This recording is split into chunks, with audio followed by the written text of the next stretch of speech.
let's talk about rules for communication. First of all, you need to understand that there's an equation for conflict. The equation goes like this: communication plus contact equals conflict. Think about it. Every single time you communicate with the other parent in some form, whether it's in writing, face-to-face, on the telephone, via text, or through other people like family members or attorneys, there's conflict or a potential for conflict.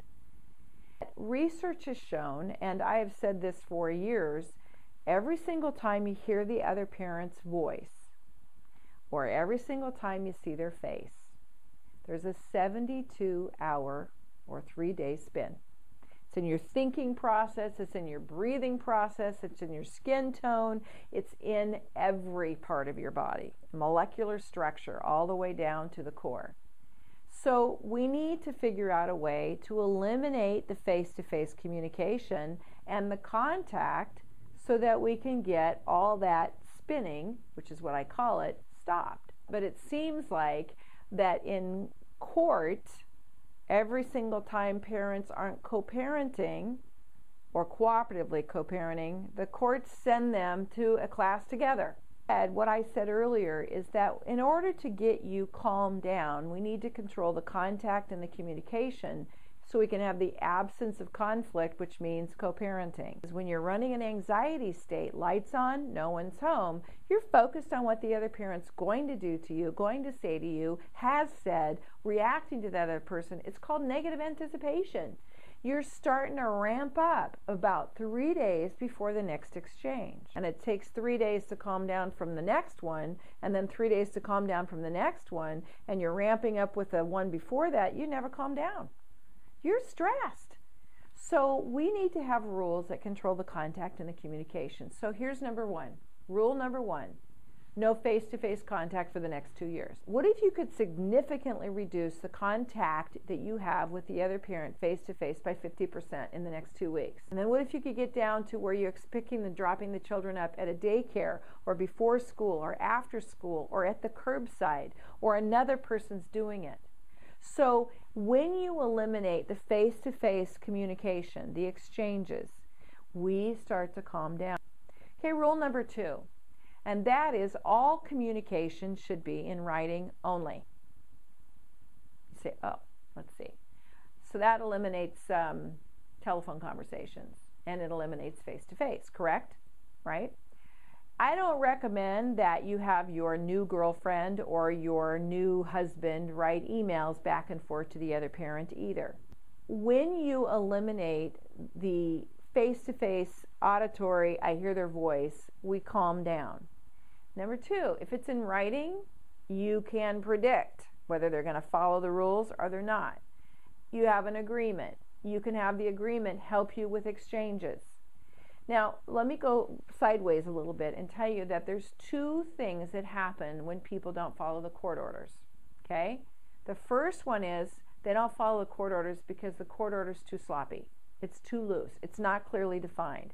If you say both parents shall mutually agree on a child sharing location for holidays, you will not be able to do that if you have conflict, right? So that's one piece.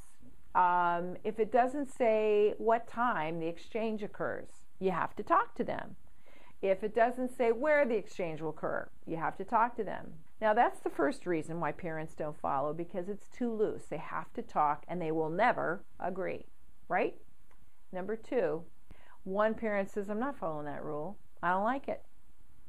It doesn't apply to me. Now, if you have a high conflict personality or you're with an ex-person who has a high conflict personality, you might have heard this before. I don't have to follow that rule. I was there before the rule got put in place, right? I just refuse to follow the court order. So those are the two reasons people don't follow the court order. And if you have those issues, then you have to figure out how you can tighten them up and tighten them up and tighten them up. Most parents have conflict over either not following those rules or not following the court order. Now, let me talk a little bit more about how to communicate in writing. It's easy to say I'm not going to do face-to-face exchanges. There's not much to talk about unless it's an emergency. And you might bring a second person there, or you might ask someone else to do it. You might need the assistance of the court to nail that down. Now, a lot of times the courts aren't really good at nailing things down because, remember, they have the mindset you should learn to work together. So I'm really clear about making things really tight and getting an agreement. You have to press your attorney or someone else to help you do that so that you can eliminate some of this mess. If you're having to have communication in writing, remember, if the court order's tight enough, we don't have to have that much communication. But if you're having communication in writing, keep it to one topic per email or note, right? Now, I don't particularly like texting, although it's fast and furious. Unless you email it to yourself or you can print the texts, there isn't a lot of proof you can take to the police department if there's a problem. You need to really have a track record.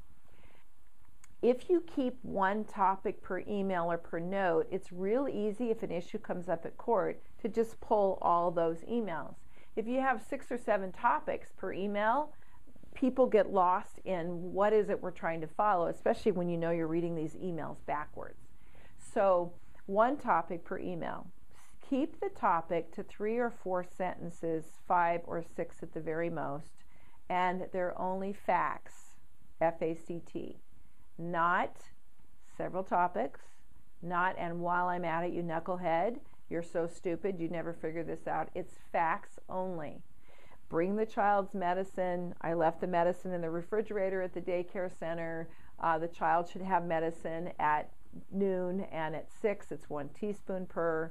I went to the doctor gave me the medicine. Whatever it is, the backpack got left at school, you're going to have to go online and get another copy of that PDF version of the math page, whatever, right? If you have to do that communication, you do it in writing, and it's one topic per. If both people are reacting with lots of emails and long-winded comments and letters and while I'm at it and getting on the phone, who's going to figure out who the problem is? If you both look responsible, you both look guilty, you're both responding in the same way. Remember, think about your life energy. I had a woman that was totally involved in writing letters back to her ex-husband. She had an 8-month-old from a new relationship, and then her other child was like 4. And I said to her one day, where's your baby when you're writing 8 hours a day these letters and responses? She said, oh, he's on the floor by me. And I'm like, you're kidding. I mean, this child is being totally neglected, and the energy is not on watching this child change every moment, enjoying the curiosity and wonder of a baby. It's about responding to somebody she's divorced from. So if you're getting off on that, you realize that your life energy is being sucked out of you because you're not following these 2 rules. No face-to-face communication, all communication in writing. Start putting in place some rules to communicate that help you calm that conflict down, the contact, and the communication. Now, on the website, you're going to see that there's an entire article called How to Excommunicate. In addition to that, there's another article that gives you all sorts of rules if you have to communicate in writing, some of the rules you need. Some more rules for communicating email or in writing, some more rules for calming yourself down. So I hope you'll take advantage of reading those and applying those immediately to your life so you can start having control over another part of your life. See you in the next lesson.